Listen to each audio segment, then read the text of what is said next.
নমস্কার সবাইকে। আজ আমি দেখাবো খুবই সরল পদ্ধতিতে বিনা তেলে থানকুনি পাতা বাটা। প্রথমে পাতাটাকে ভালো করে ধুয়ে নিয়েছি, দুটো লঙ্কা নিয়েছি, যে যেমন ঝাল খান তেমন লঙ্কা নিতে পারেন, আর চারটা রসুন নিয়েছি। থানকুনি পাতা আমাদের শরীরের জন্য খুবই ভালো, গ্যাস্ট্রিক সমস্যা দূর করে।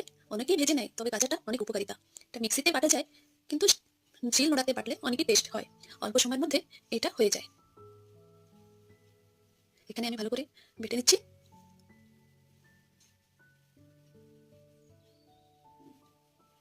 এটা বাটিতে তুলে নেব।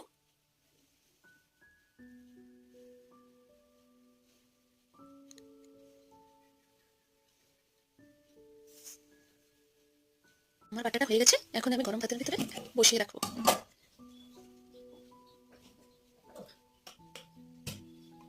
আর গরম ভাতের সাথে পরিবেশন করবেন, খুবই ভালো লাগবে। দেখুন, এভাবে বসিয়ে রাখবেন।